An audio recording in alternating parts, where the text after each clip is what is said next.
Bismillahirrahmanirrahim. وَلْتَكُنْ مِنْكُمْ أُمَّةٌ يَدْعُونَ إِلَى الْخَيْرِ وَيَأْمُرُونَ بِالْمَعْرُوفِ وَيَنْهَوْنَ عَنِ الْمُنْكَرِ. Assalamualaikum warahmatullahi wabarakatuh.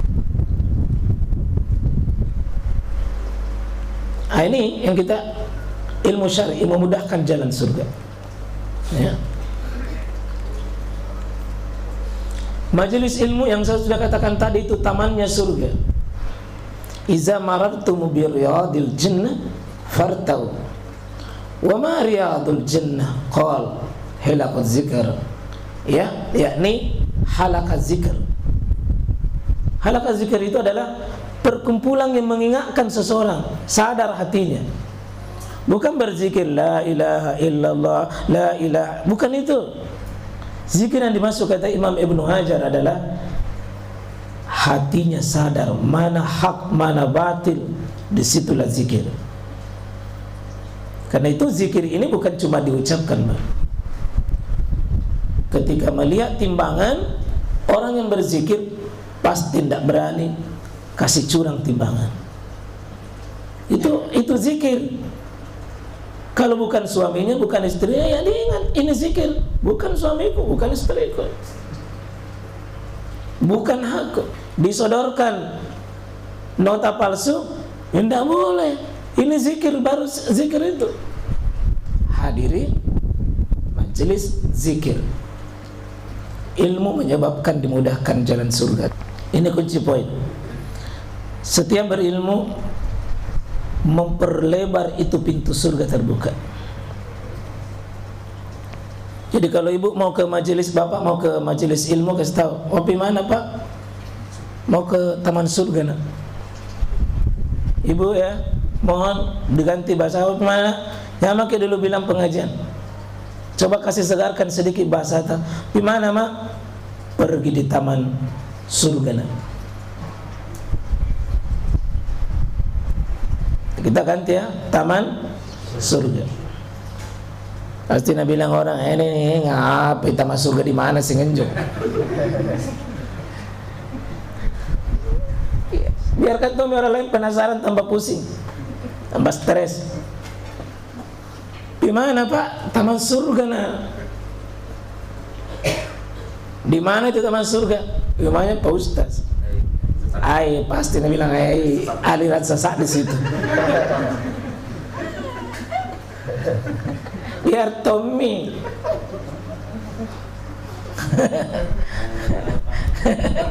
Di taman surga ya. Ada di surga. Majelis ilmu taman surga. Dan tadi sudah 2 ya. 3, ilmu adalah nikmat paling agung, Pak. Imam Ibnu Qayyim tulis keutamaan ilmu dibanding harta itu ada 60. Seandainya dikasih pilihan mana lebih utama, harta dengan mana ilmu, maka Ibnu Qayyim sudah tulis 60 keutamaan ilmu dibanding harta. Iya. Cuma selama ini siapa yang kita lebih hargai, Pak? Orang berharta atau berilmu? Orang berharta berarti bapak yang salah. Coba kita jujur saja. Kalau ada orang pesta, yang mana lebih dihormati, dibaiki duduknya, dibaiki jabat tangannya, dibaiki pelayannya, orang kaya atau ustaz? Orang kaya. Berarti bapak yang tidak menghormati ilmu. Karena kita menganggap harta itu lebih mulia dibanding dengan ilmu. Tapi saya tanya, kalau bapak pilih menantu, ustaz atau orang kaya? Yang benar, ustaz atau orang kaya? Ustaz atau orang kaya? Tolong catat itu, saya akan datang di rumah tak?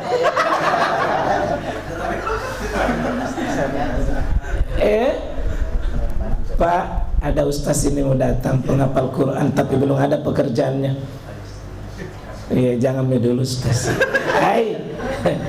Ada ini Pak ya, 3 rumahnya, 3 mobilnya, 3 villanya, tapi tidak pernah bangun sholat subuh. Itu ustaz.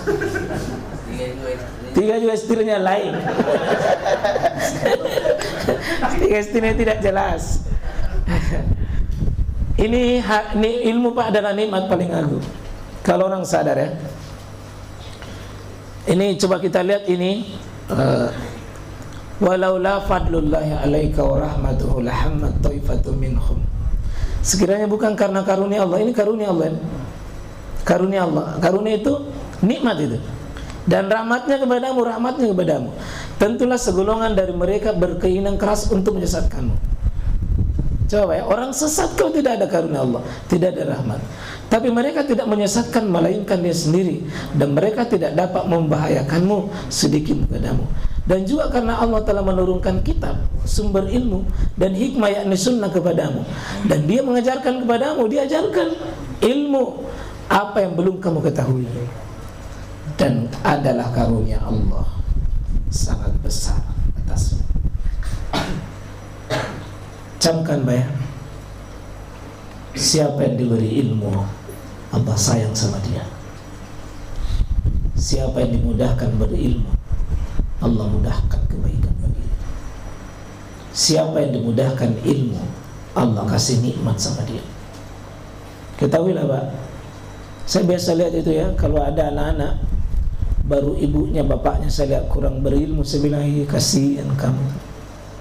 Kasihan sekali itu orang, kasihan kali Anda, karena Anda akan bergaul dengan orang yang tidak punya ilmu. Anda akan disuap oleh orang yang tidak berilmu, pasti tangan kirinya. Anda akan dikasih makan dengan dikasih makan yang tidak jelas, pasti Anda kasihan. Anda akan dididik dengan didikan orang yang tidak di atas sunnah, kasihan sekali. Coba lihat ya, kalau ada anak kecil saya lihat baru, sekelilingnya adalah orang-orang yang tidak mengenal ilmu, kasihan sekali. Kasihan sekali. Ketahuilah Pak, kemiskinan yang paling parah adalah kemiskinan karena tidak tahu siapa nabinya, mana syariatnya, mana jalan kebaikannya, mana surganya. Itu jalan.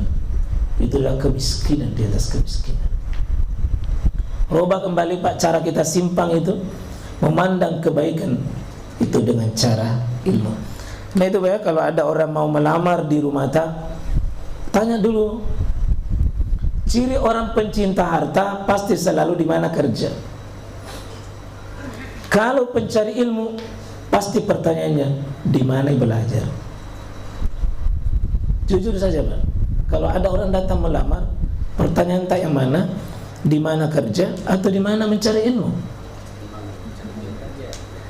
Benar ya, benar ya, kasih besar ya. Di mana? Kerja. Mana kerja? Mana cari ilmu?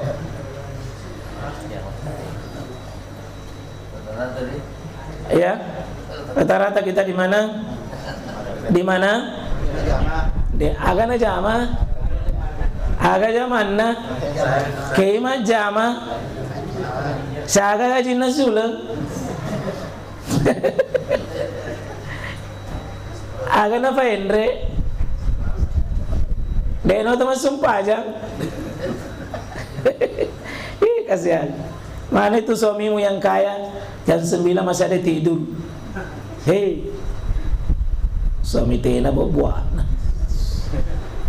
Apakah begitu kita memelihara Pak? Ku ampusakum walikum, jaga dirimu dan dari api. Yang mana menjaga itu Pak? Jaga dari apakah orang kaya harta? Tidak. Siapa menikahkan anak gadisnya karena harta, sama dengan dia jual anaknya untuk masuk neraka. Coba lagi lihat Pak. Siapa yang menerima calon suami hanya karena hartanya, maka sama dengan kita jual kehormatan keluarga kita hanya harta. Dan itu kezaliman di atas kezaliman. Bangga. Kenapa bangga? Orang kaya berdekatan dengan masjid, menantunya tidak pernah kelihatan di masjid. Di mana pada kumpul? Situ di warkop. Oke, di situ. Masulah papa di pos ronda ya. Manantuna ya karo? Manantuna puang ngaji. Tahu sugi. Sangin domino na pegan. Wala haula wala quwwata illa billah.